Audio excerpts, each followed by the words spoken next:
La Pasión de Cristo. La Pasión de Cristo. Oye, a propósito de... Eso te gusta a ti, Miguel. ¿Qué es una generación? Tanto que te gusta el problema de las generaciones. A ver, antes de pasar a la generación, igual yo creo que cabría una mini reflexión en torno al asesinato de... Muy de la generación de Miguel hablar de Hope esas Es cosas. muy de tu generación partir pues. hablando de algo así. Es que yo lo encuentro relativamente grave porque pareciera ser que tuviera en este momento Europa en general bajo fuego, digamos, ¿no? Fuego, digamos, ¿no? El terrorismo de un islamismo absolutamente conservador, que La tiene guerra muchas dosis, global, como que diría tiene... nuestro amigo Carmi. Que no estoy de acuerdo, porque no hay guerra global, sino que las guerras siempre en el fondo tienen un carácter local hasta el momento que la Pero es una conocemos. guerra, entonces hay dos partes que se enfrentan. Tendría que él explicar qué significa para él una guerra global. Me parece que el adjetivo global no... Guerra civil global, dice Carmen. Guerra civil global, o sea, es absurdo. Pero tú no dijiste que era absurdo cuando él lo dijo acá No lo en el dijiste en el programa, No, se Miguel. creo que lo interpelé. Muy de tu generación. Bueno, la cuestión es que pareciera ser que Démosle a hay las fuego, millas, minutos de silencio. por el lado del Medio Oriente, o sea, Estados Islámicos, si es que existe, ¿no? Y por otro lado... Bueno, el mismo nombre alude a país, a soberanía. Claro, todo ese tipo de fuese cuestiones. un Pero bueno, estado. es ficcional, digamos, ¿no? O sea, a pesar, digamos, ¿no? del ímpetu territorial que tiene, ¿no? De su comportamiento en términos políticos, ¿no? Pero este otro fuego creo que también es peor, pues, porque abre la puerta, digamos, ¿no? a otra forma de extremismo, digamos, ¿no? Y también de terrorismo, que tiene que ver en fondo con la aparición de grupos de extrema derecha, ¿no? O sea, y con alta tendencia neonazi hasta donde se ha sabido, digamos, ¿no? Y que el tipo, la verdad es que, hasta donde logré consultar en el The Guardian, ya no es considerado un loquito, digamos, no un gallo así como excepcional, sino que está esto totalmente planificado, ¿no? ¿Y cómo crees tú entonces que y sobre todo en Inglaterra. penalmente se va a tratar? Eso es interesante, porque si no fuese un loquito o no fuese un delito común, no sería asesinato y sería probablemente algún delito político. Yo diría que tiene el carácter político, además por la contingencia. ¿Tú crees que el terrorismo es político, Miguel? ¿O crees que algo está un poco más allá de lo político? Yo creo que es político, ya sea que se aliente o ya sea que se ejecute, porque también uno tiene que hacer la diferencia, ¿no? De una suerte como de denominación, ¿no? De aquello que es considerado terrorismo, ¿no? Bajo ese aspecto, en general, el afectado es el que juzga, digamos, ¿no? De que ese acto es terrorista o no, digamos, ¿no? Es por eso... El afectado, pero el afectado por lo general está muerto.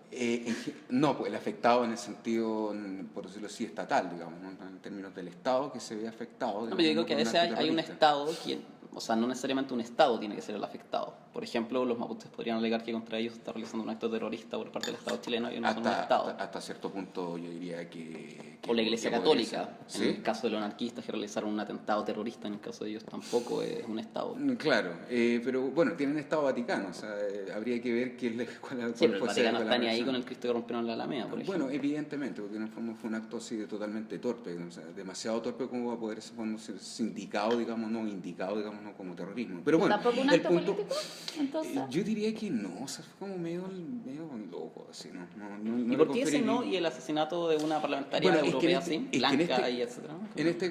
No, bueno, yo entiendo cuál es tu punto, ¿no? Pero el asunto es el siguiente, en el fondo, de que ella defendía, digamos, no promovía una apertura de Inglaterra frente a la comunidad europea y con esto termino, digamos, o sea, pero creo que me parece un atentado grave, poco habitual en Inglaterra, pero que sin duda está marcando una suerte como de síntomas de cómo podrían devenir la política, digamos, ¿no? de la Europa en general, porque estas cosas también están ocurriendo en Francia, digamos, ¿no? Y que afectan, digamos, ¿no? ese ánimo republicano que nosotros siempre admiramos, digamos, ¿no? del Estado francés, digamos. Pero bueno, soy Miguel Ripsestul. Mi nombre es Nicolás Reed. Soy Ivana Perich. Y juntos somos la Comunidad de los Iguales, que grabamos desde la Galería de Metales Pesados Visual, Merced. 316. Perfecto. Y bueno, tenemos otras crisis también, ¿no? Talibanes. Y hay otros talibanes, que intentan en el fondo colocar, qué sé yo, corsés conservadores, digamos, ¿no? Para Lo he poder dicho entender... hartas veces, pero yo soy muy orgullosa de ser contenida en la palabra talibán. ¿Sí? Nah. Talibana. Bueno, hay que recordar que la Comunidad de los Iguales podría ser llamado perfectamente la tiranía divana, ¿no? Y que lo es. Aspecto, y lo es a pesar de no tener el nombre. Claro, es soterradamente una tiranía esto. Oye, bienvenido Lorena Amaro, bienvenido Eduardo Fermandoa. Oye, hay otros talibanes y que sin duda, bueno, en el fondo para romper la estadística, digamos, ¿no? Generalmente interpela a Nicolás, pero bueno, me tocó a mí hoy día. Pero no fue una interpelación. No fue una interpelación porque en el fondo yo no interpelo a la gente, ¿no? Porque, bueno, me crié en una facultad de letras y de filosofía, por lo tanto yo invito a la gente, invito. Claro, yo soy abogado, entonces interpelo. Entonces ellos son, claro, ellos son les tira bombas, ¿no? Claro, no, de la Católica, se me había olvidado. ¿Quién? Tú, po. Bueno, ese es mi único pecado. No. Oye, ya, pues, bueno, se ha producido, digamos, ¿no? Hasta, por decirlo así, como aglomeración comunitaria, no sé, Lorena, en base, digamos, ¿no? a una situación un poco irregular dentro de la regularidad, digamos, ¿no? Lo que se entiende la investigación en nuestro país, digamos, ¿no? O sea, no sé cuál es el diagnóstico, si pudieras expresar el diagnóstico que hay. Creo que hay una comunidad de diagnóstico, eso me parece como muy importante, creo que desde el día 1, lo cual me parece que es súper interesante, digamos, en relación con el estado de la investigación y las formas a través de las cuales esa investigación también se despliega, se evalúa, se entiende, digamos, ¿no? Hola, los iguales, muchas gracias por la invitación. ¿Sientes una igual también? Sí, pues. Me estoy sintiendo una igual. Nada, yo creo que no tiene nada de irregular ni de novedoso la situación en que estamos. Lo irregular o lo novedoso es que hemos despertado. Claro. Creo que después de mucho tiempo de estar, no sé si la palabra es soportando, viviendo, experimentando una situación desigual en el desarrollo, digamos, de la ciencia, en términos de cómo se aprecia o cómo se piensa en este momento lo que hacemos los investigadores en artes y humanidades. Por fin hemos decidido unirnos, juntarnos. Ahí hay algo también generacional, yo creo. Los que nos hemos juntado, los que nos hemos unido, somos todos nacidos más o menos, entre los 70, los 80. Claro. Ya. Nacimos en dictadura. Vivimos ingresamos a la universidad en un momento en que se acababa la dictadura, pero estábamos en esa tierra de nadie, que de la transición, claro. Y empezamos a investigar una situación en que hay muchas cosas que se dan por hecho, ¿no? Y yo creo que frente a esas situaciones que se dan por hecho estamos empezando como a ponernos un poquito más exigentes y además está la coyuntura, ¿no? De que en enero se ve realmente ya una crisis institucional de CONICET bastante importante y además cada vez más fuerte esta idea de la nueva ley de ciencia, el nuevo Ministerio de Ciencia, y nos damos cuenta de que todo lo que se está haciendo totalmente prescindiendo de las comunidades. Sí, de estas comunidades de investigadores, que en realidad la comunidad la hacemos nosotros. Yo creo que ahora con lo que estamos haciendo es que estamos haciendo realmente comunidad. Así que hemos empezado a reunirnos y bueno, hicimos una carta para manifestar este desacuerdo, este deseo de participar también, el pedir participación, una participación que sea efectiva, no que nos inviten a una mesa y después todo lo que nosotros podamos sugerir que tiraban en un tarro a la basura, digamos, ¿no? Claro, porque en general uno podría decir de que la carta podría haber tenido, digamos, ¿no? un tono, digamos, ¿no?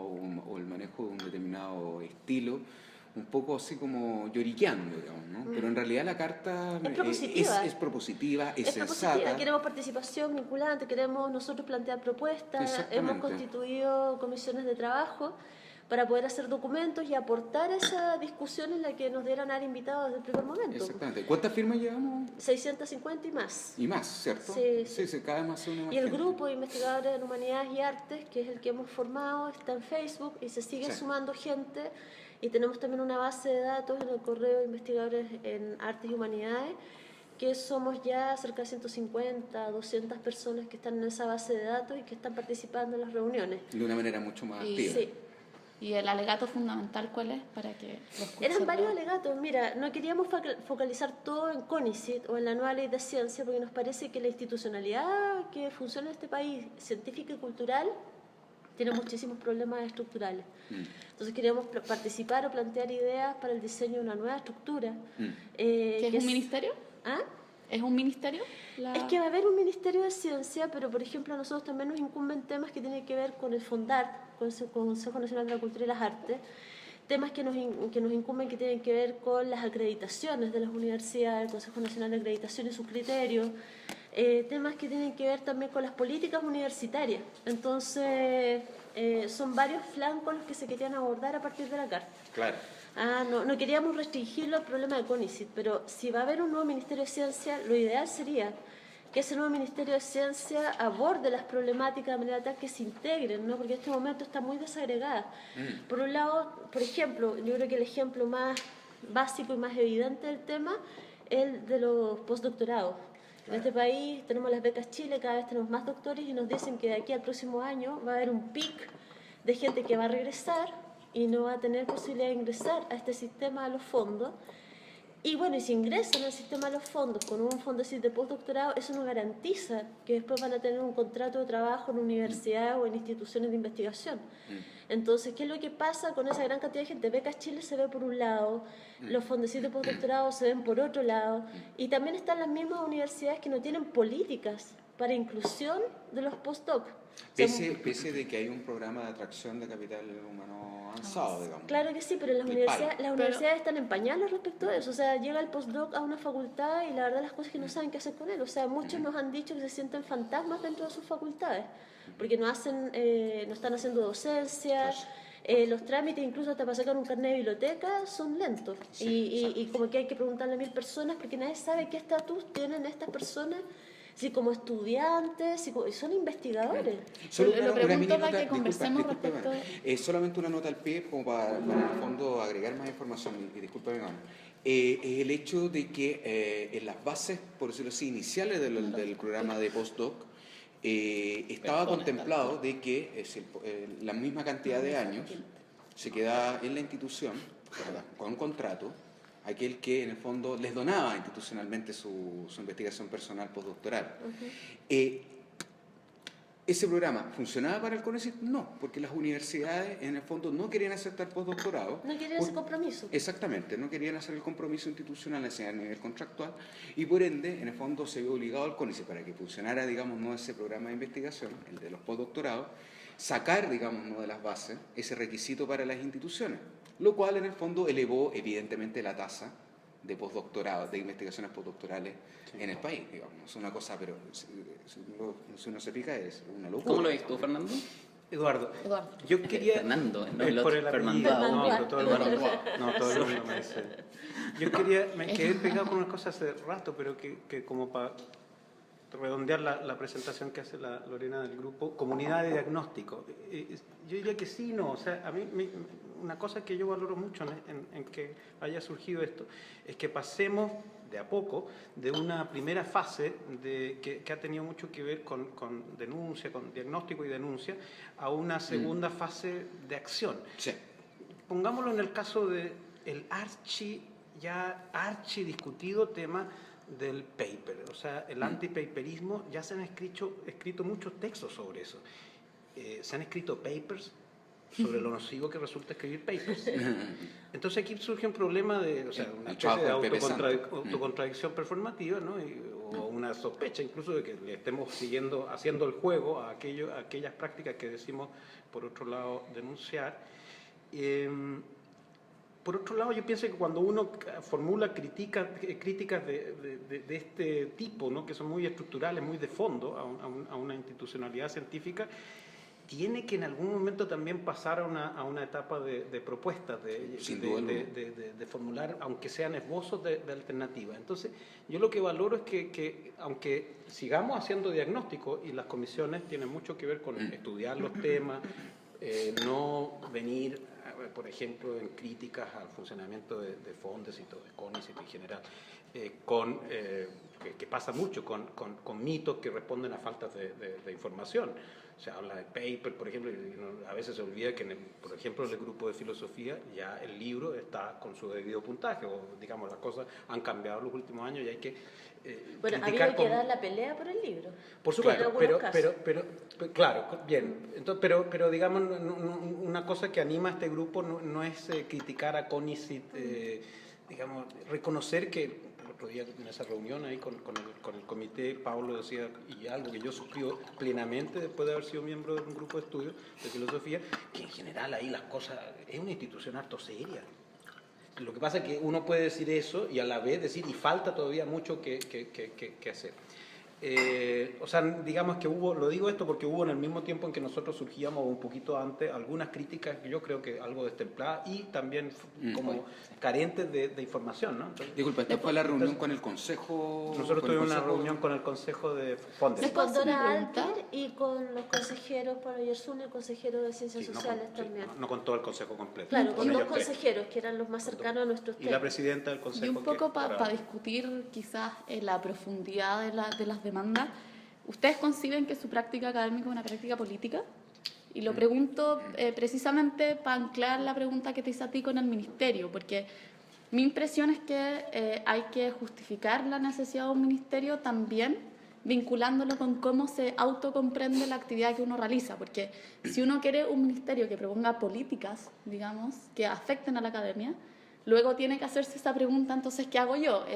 ¿Esa política me va a vincular a mí en mi actividad propia? ¿O claro, solo... y como para apuntar a lo que dice Leviana, porque creo que es una pregunta importante, porque en el fondo el diseño que nosotros tenemos hoy en día, y que estamos de alguna manera mirándolo con un ojo más crítico, ¿no? Responde también a una política. Desde luego. Sí, claro. Responde a una política que en el fondo es, por decirlo así, ser relativamente sumiso a la forma de entendimiento, digamos, ¿no? Que en el mundo, porque estamos hablando de una cuestión que afecta no solamente acá, quizás es más sensible, pero en el mundo está así, digamos, ¿no? O sea, que es la hegemonía, digamos, ¿no? del Fondo Monetario Internacional, finalmente, la que hace los rankings, digamos, ¿no? Y en donde el ranqueo del país funciona cuántos doctores tienen, o cuál es el porcentaje de doctores que tiene la población, cuántas ISI, ahora Web of Science, tiene, digamos, no produce. O sea, porque uno puede pensar en un modelo distinto que incluso sea mucho menos invasivo que un fondo o un CONICET o lo que fuera, es lo que es aportes basales a las universidades que paguen un sueldo. Exactamente. Y entonces ahí no hay necesidad de un ministerio. Yo no soy muy amiga de la idea de un ministerio, porque creo precisamente que ingresa la política profesional a un ámbito autónomo que hace su propia política, por así decirlo. Está bueno.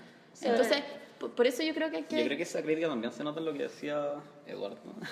hace algún momento, con la figura de la gente que escribe papers indexados en contra de la indexación.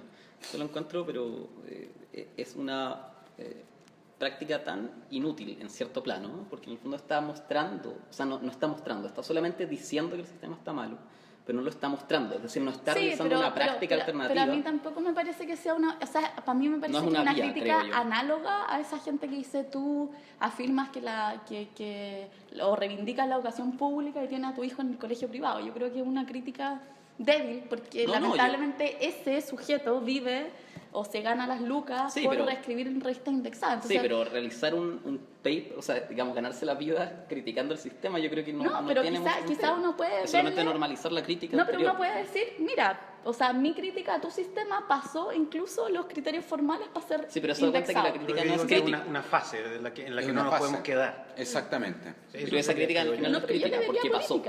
Bueno, pero el tema es que la verdadera crítica sería creo que no vamos a tener la posibilidad de discutir si queremos un ministerio o no. Eso es lo primero. O sea, ya en el año 2011, 2010 se hablaba de que CONICET iba a pasar al Ministerio de Economía, cosa que nos tenía todos muy en alerta. Claro. En el gobierno de Piñera. 2013 fue y muy sensible. estábamos todos muy complicados con ese tema y ahora pasamos a esta otra idea del ministerio que sería autónomo, pero un ministerio que se está viendo que el diseño se está trazando desde Economía.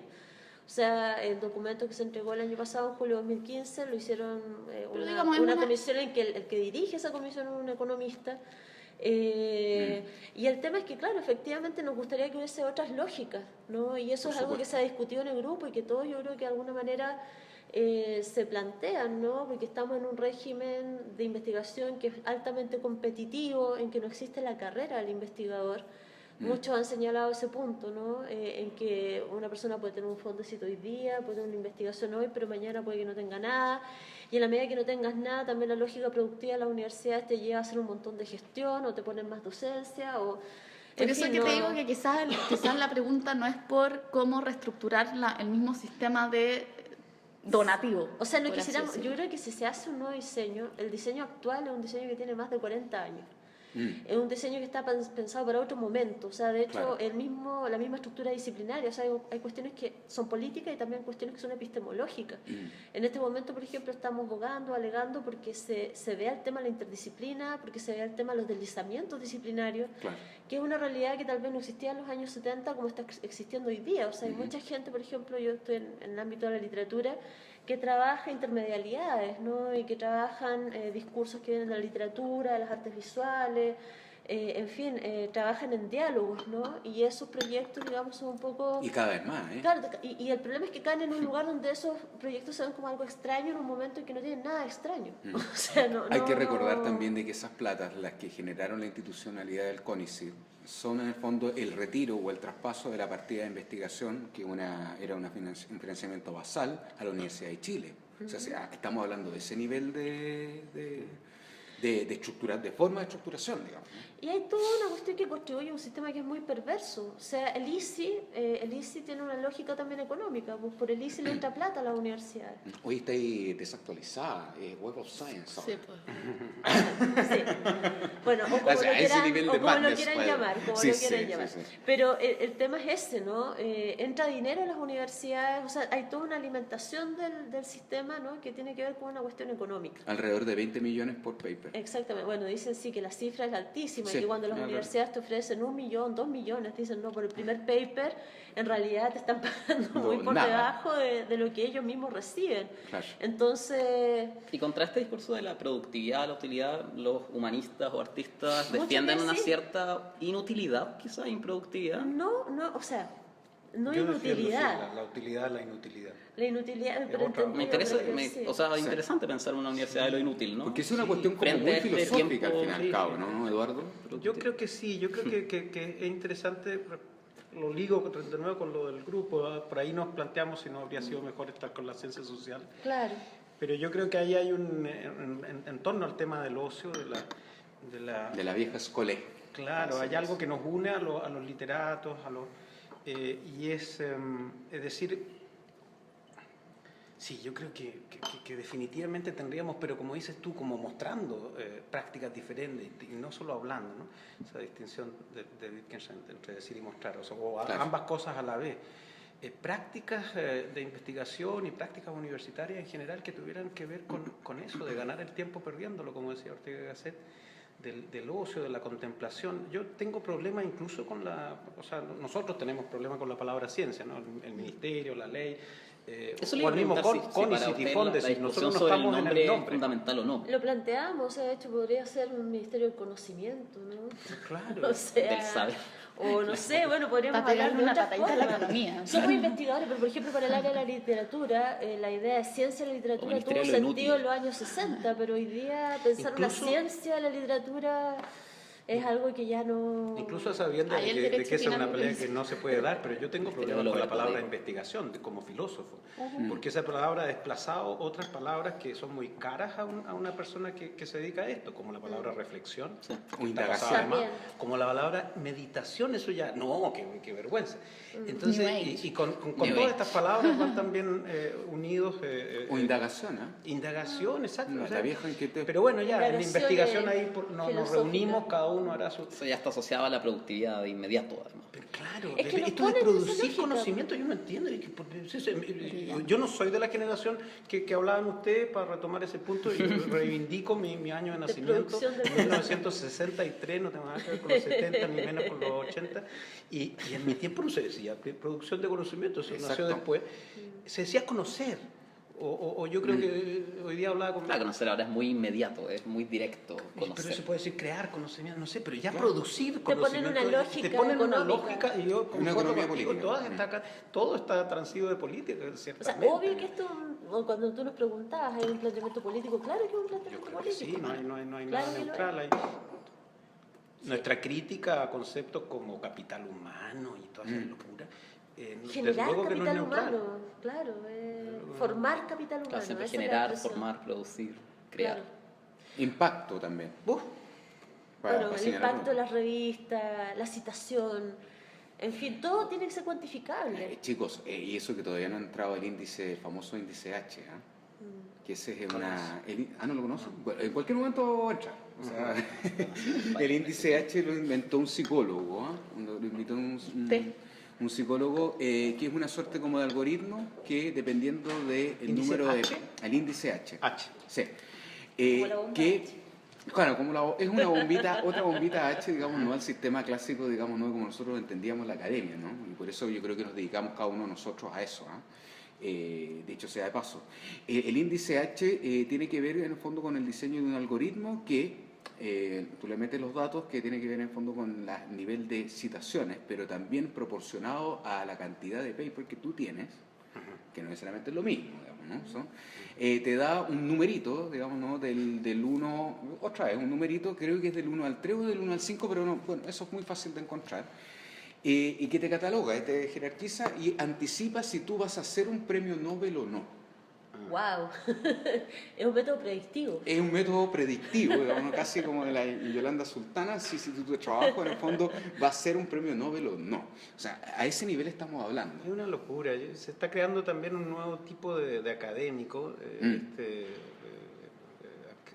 búsqueda de este éxito loco, pero también que empieza a descuidar aspectos como la docencia, que no, por ejemplo, como no sé, como ir a la charla de un colega por perdón, dijeron que se podían decir garabatos, por la puta gana de escuchar eso otra era cosa. Lo que yo te iba a decir. Pero es que eso no me sirve para el currículum, para los puntos. Te iba a decir justamente entonces, eso, como si hay que generar prácticas como alternativas, yo creo que lo primero es escucharse entre los colegas, o sea, comentarse entre los colegas, gastar tiempo en leerse el paper de otro, no para citarlo. Es una producción buena. Escribir. No para citarlo. Y también escribir, porque ahí también puede caer en la producción, pero... Plantear opinión sobre cosas que están ocurriendo. Comprender que el otro está hablando del mundo y no de cualquier cosa, digamos. Es que no hay tiempo. Muchos te dicen, no, bueno, tengo que escribir el paper, tengo que hacer esto, eso, lo otro. Y además los tiempos del trabajo son demasiado acelerados porque nos quieren emular con la ciencia básica.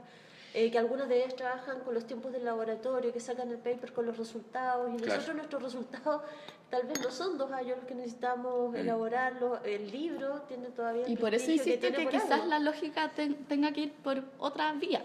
Exactamente. Como el aporte directo, como el sueldo. La gente de arte olvida. Porque el sueldo lo que haría justamente es reivindicar la inutilidad, porque te pago, pero tú no me das una contraprestación. Que ese es un punto. Hay otro punto que tiene que ver con... Porque eso, yo creo que estamos en el momento de buscar alternativas, ser más creativos y, como se digo, pasar de esa primera fase. A mí otra cosa que me llama la atención es en el tema de la evaluacionitis, porque vivimos en eso, ¿no? Nosotros evaluamos, en fin, proyectos fondos, qué artículo, que esto, que aparece, en fin. ¿no? A pasar de una jerarquía a otra, también te evalúa. No sé cuándo, había un mes de enero hace 2 años que yo solo tenía que evaluar, entonces, y era el mes en que yo quería escribir alguna cosita, pero no, tenía que evaluar.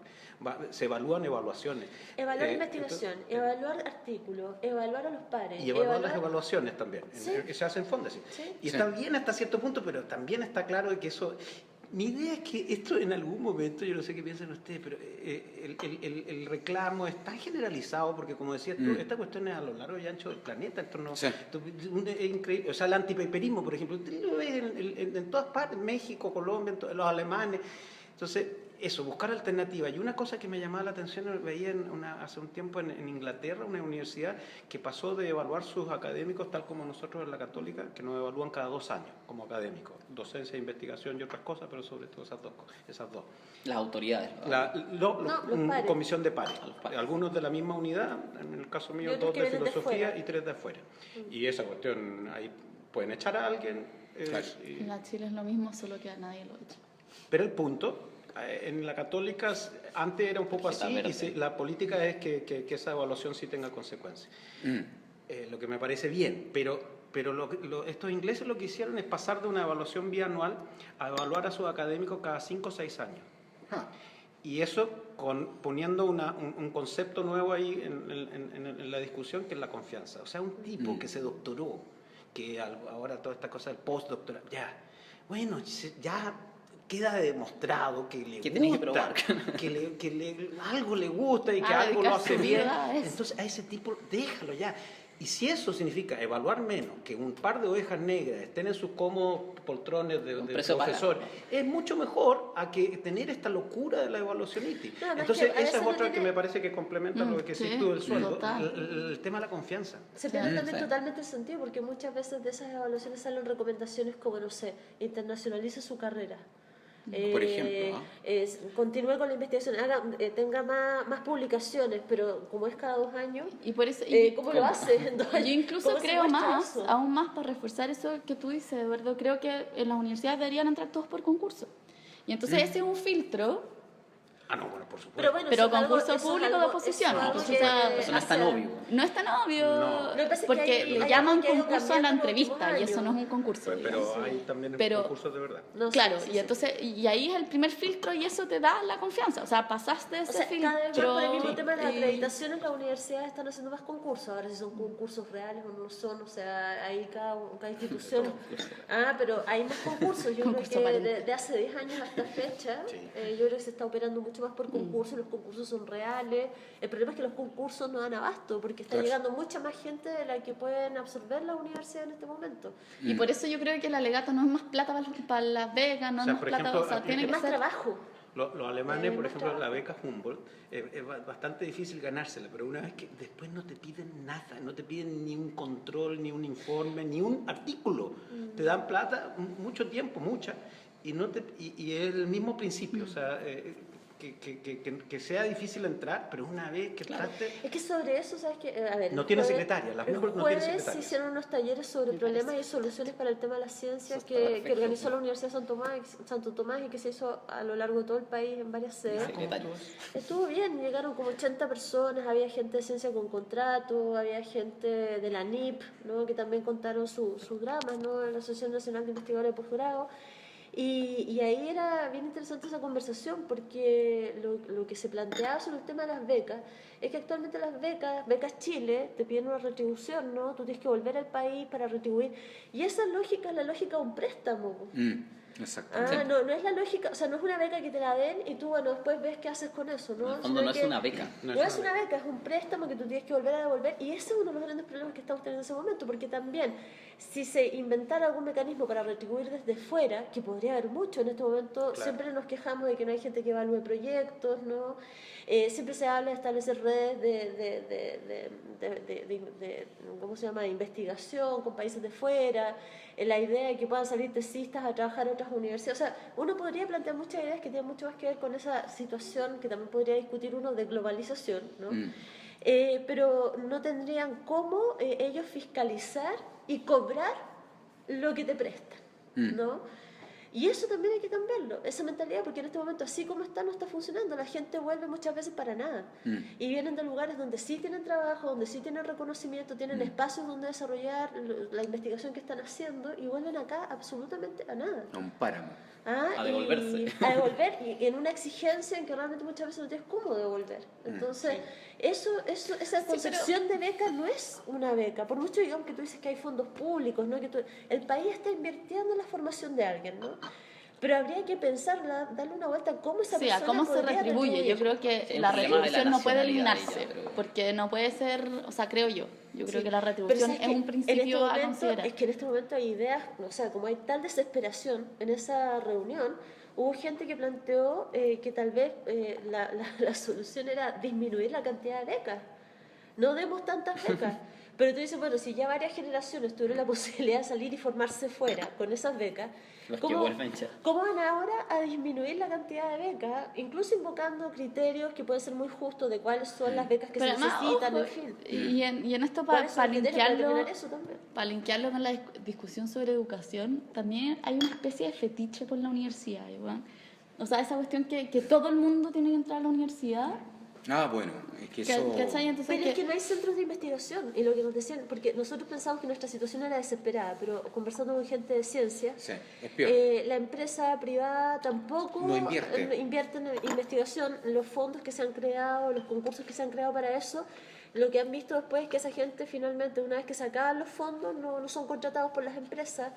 Y no hay centros de investigación. O sea, si nosotros también tuviéramos iniciativas anillo, por ejemplo, que existieron los anillos para ciencias sociales, para las ciencias básicas, pero en humanidades y arte, por ejemplo, tampoco hay centros de investigación. Entonces, si no es la universidad, ¿dónde trabajas? Claro, porque en el fondo no hay inversión privada, digamos, no en relación con eso. O sea, y claro, el debate que está tratando de instalar, por ejemplo, alguien como el Pato Müller, no tiene ningún efecto, por decirlo así, mediático, ¿no? O sea, que él aboga, digamos, no por la instalación de un régimen de innovación.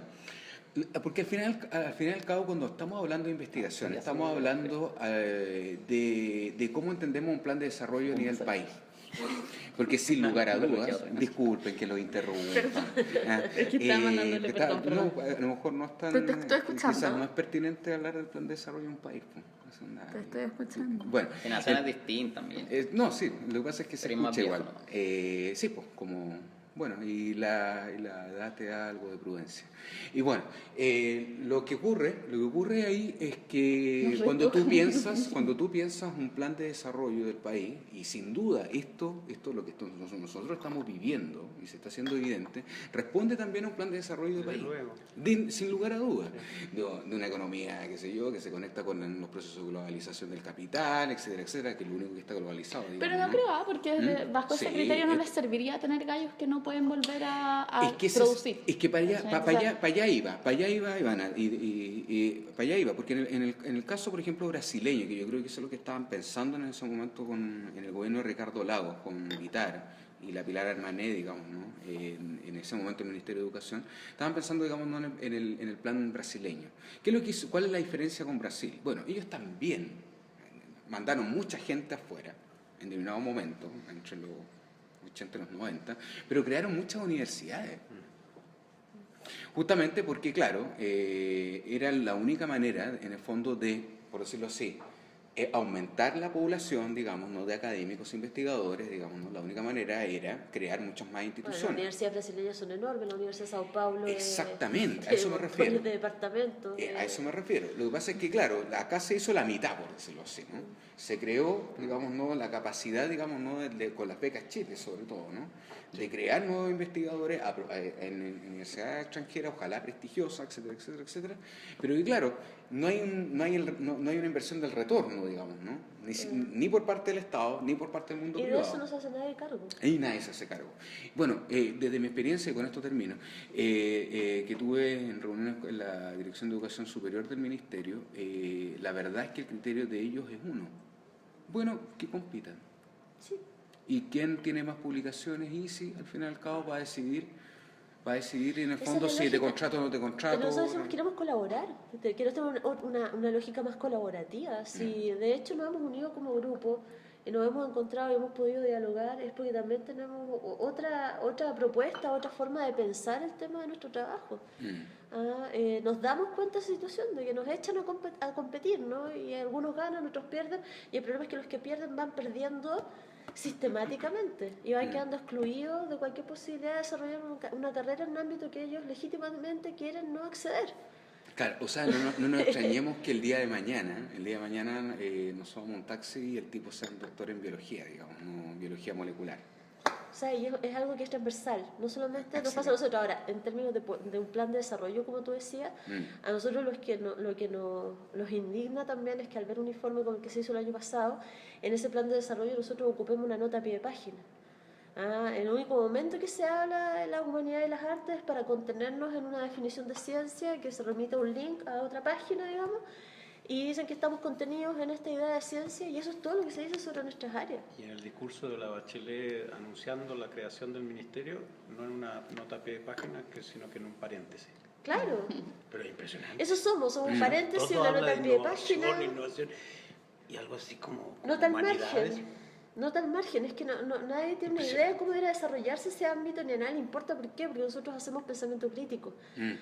Y en un país donde quieren consumidores y no ciudadanos, el pensamiento crítico es un estorbo. O sea, no, y de hecho debería desaparecer, digamos. Efectivamente. Pero quizá la cuestión no es tanto quejarse, sino pensar también mecanismos de resistencia de cómo producir esa crítica y a la vez una especie de conformidad al sistema, ¿no? O sea, yo pienso nuevamente en la cuestión de quienes escriben papers en contra del sistema de indexación. Lo que están haciendo es producir algo así como una crítica que que se acomoda a las exigencias del sistema, ¿no?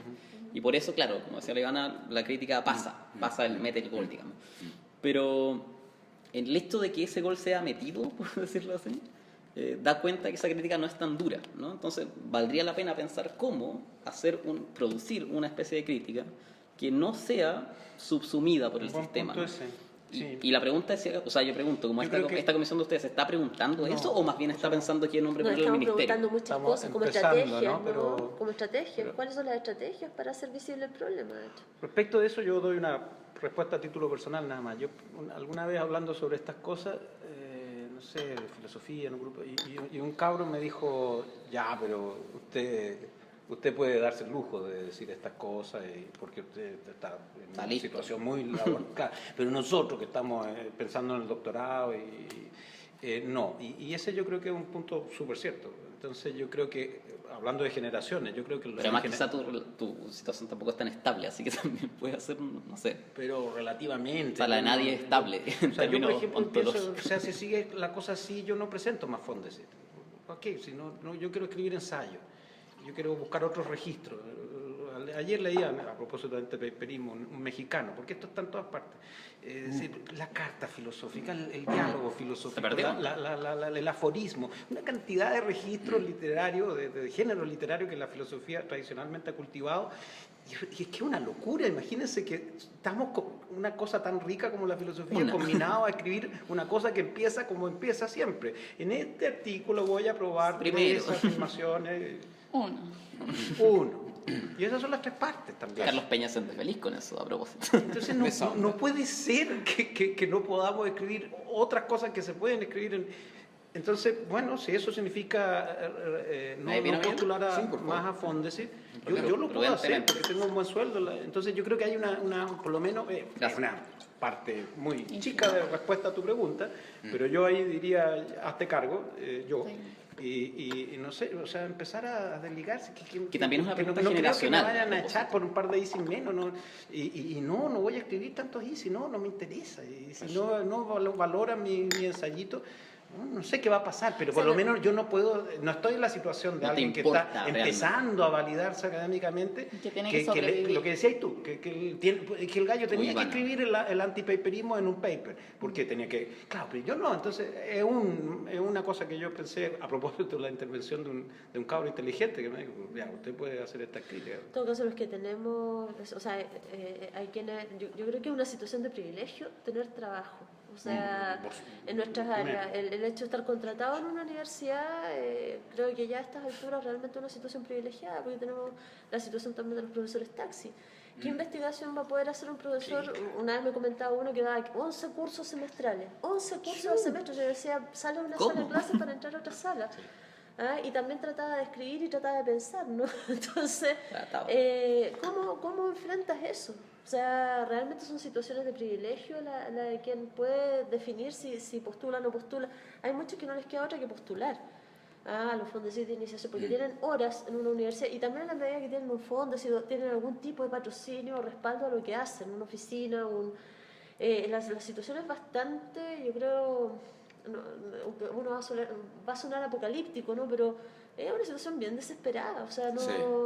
Y en el grupo hay de todo tipo de realidad, y eso también me parece que está muy bien, porque hay gente que está más instalada, otra gente que ya tiene contrato, tiene un espacio, otros que tienen fondos de postdoctorado, y también tenemos gente que se está doctorando, hay gente también de magíster, o sea, hemos tenido participación de distintos grupos. El tema es pensar transversalmente qué es lo que queremos, qué es lo que queremos diseñar, y como tú bien dices, hay que pensar cuáles son las estrategias, porque hay muchos de nosotros, y aquí, bueno, voy a hablar un poco como las discusiones del grupo, que han dicho, bueno, no porque seamos de arte y humanidades, por ejemplo, no podemos pararnos frente a esta gente y decir algo sobre la economía, o plantear una posición económica, porque también eso tiene que ver como con el aura del investigador en arte y humanidades, el artista, o el que está cercano al teórico del arte, o el que trabaja con literatura, no tiene por qué saber de economía, no, o sea, lo que algunos plantean es, no, tenemos que buscar el lenguaje para ponernos de igual a igual, como los iguales. Comunidad de los iguales. La comunidad de los iguales.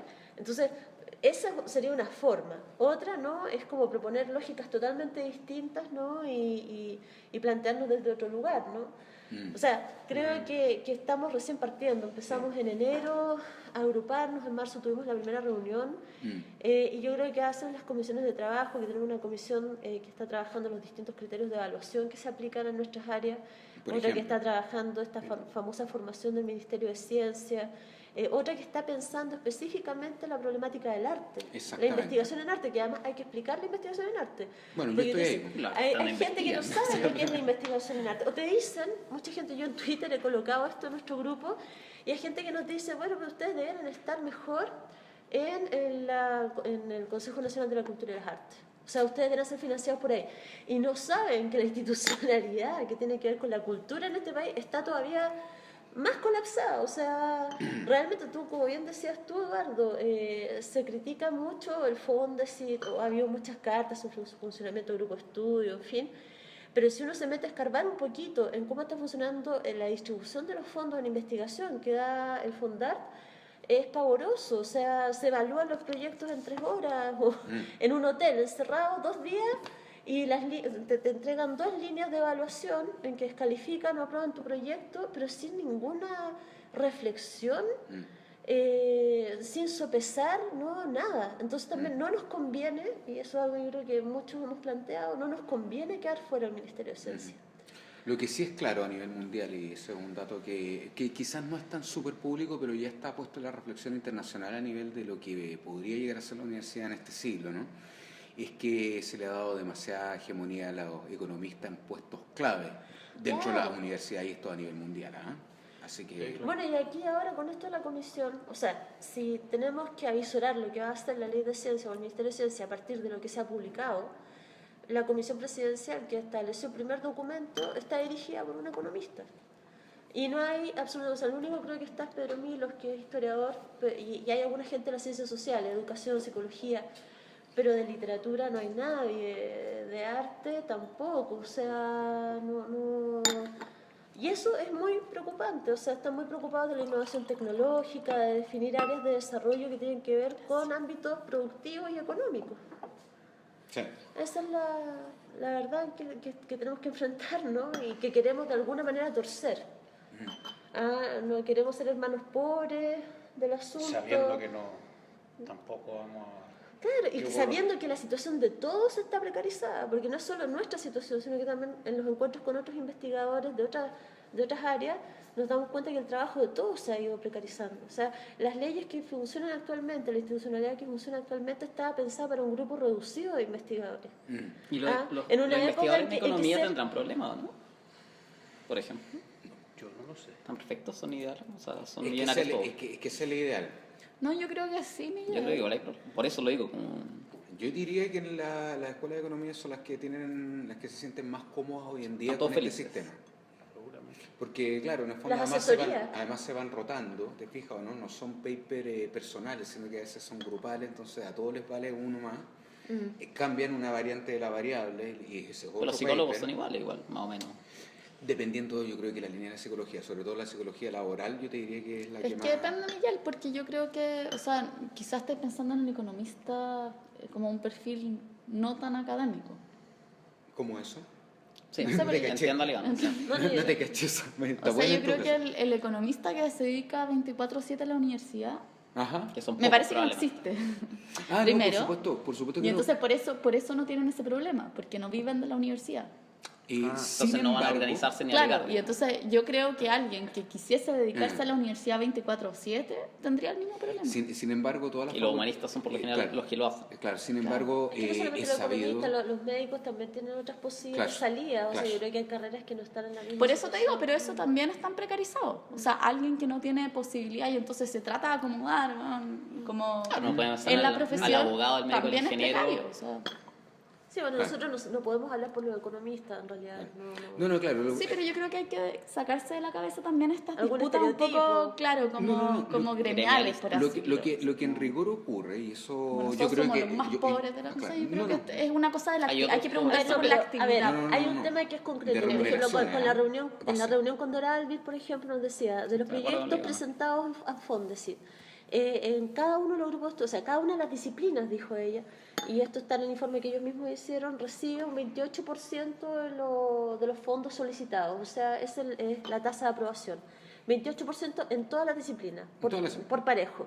Pero si tú empiezas a mirar, tú le preguntas, a ver, ¿a qué nos referimos con disciplinas? Y se refieren a disciplinas por grupos de estudio. Claro. Y en el grupo de estudio donde está arte, ¿Humanidades es por ejemplo, una disciplina?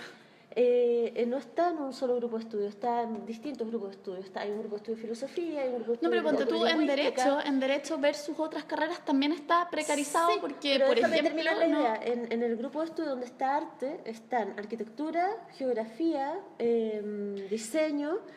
Hay 10 personas en ese grupo de estudio y hay uno que representa el tema de arte. Por ejemplo. Entonces tú al final dices, de ese 28%, ¿cuántos proyectos gana arte? O sea, y hay biología 1, biología 2, biología 3. Hay 3 grupos de estudios para biología. O sea, ahí tú ves que hay una desproporción absoluta. Eso del hermano pobre, yo creo que habría muchas formas de probarlo. Insisto con la cuestión del ministerio, porque a lo mejor sensatamente un ministerio que entonces tiene la exigencia de generar políticas diría, bueno, la biología es necesidad del país. Nosotros queremos hacer ver que las artes y las humanidades también son necesidad del país, como nunca. Claro. Ahora. Está bien, pero lo que hace un ministerio es justamente generar políticas con recursos escasos. Entonces, por eso yo, o sea, lo que quiero hacer el llamado es que el ministerio no es la salida, creo yo, Exacto. congruente con la demanda. Pero todo va porque para allá. es obvio.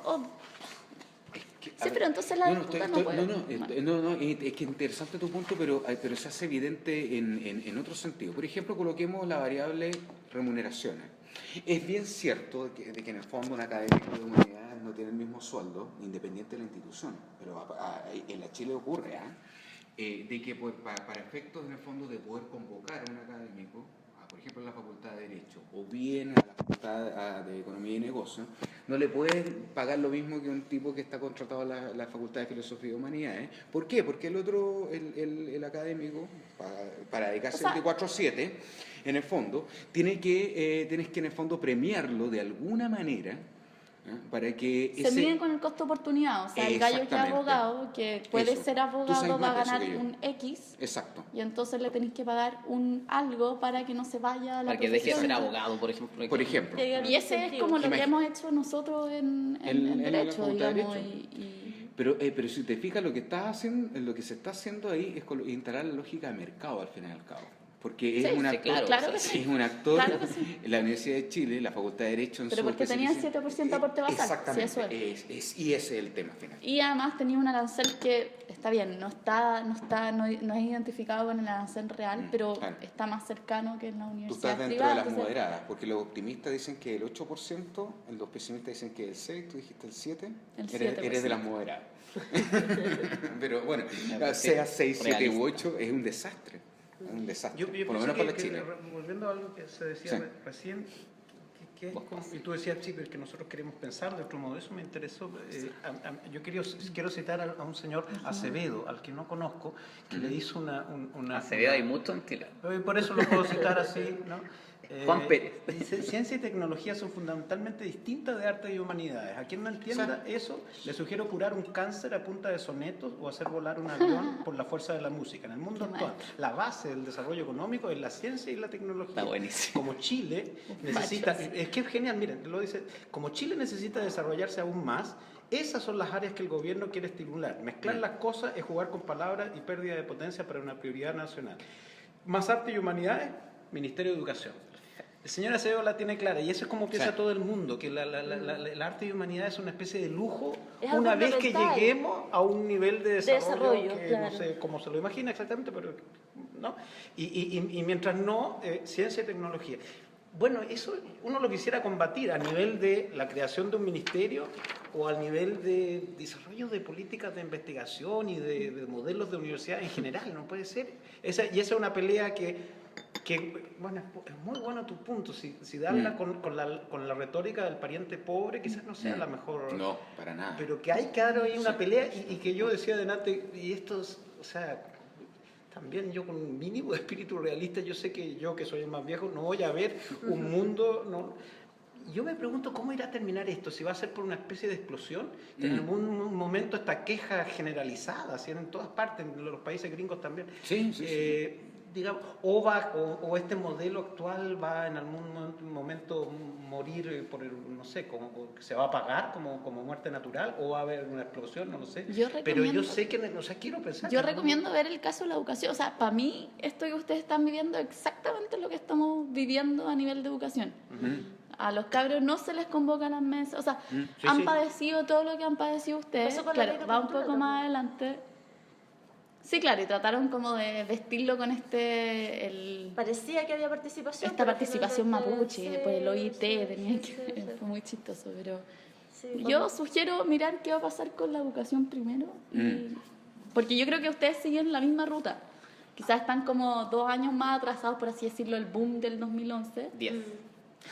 O sea, yo creo que hay 2006. muchos que están empezando a movilizarse porque hay una cuestión generalizada con la movilización social. Sí. Efectivamente hay una inquietud y un malestar, ¿no? Claro. que se ha exacerbado, ¿no? La verdad es que nos estamos convirtiendo en un país moderno, por lo tanto tenemos en el fondo una serie de reclamos que son propios.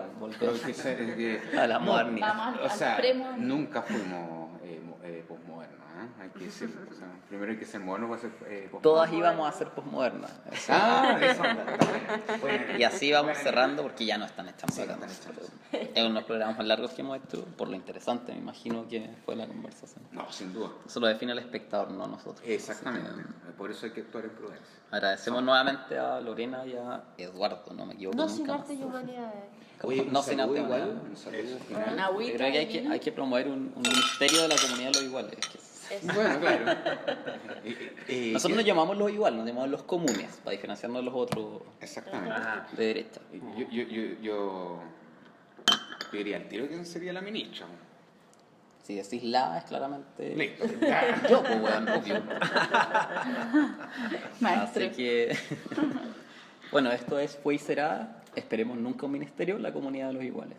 Muy bien, muy bien. Chao. Chao.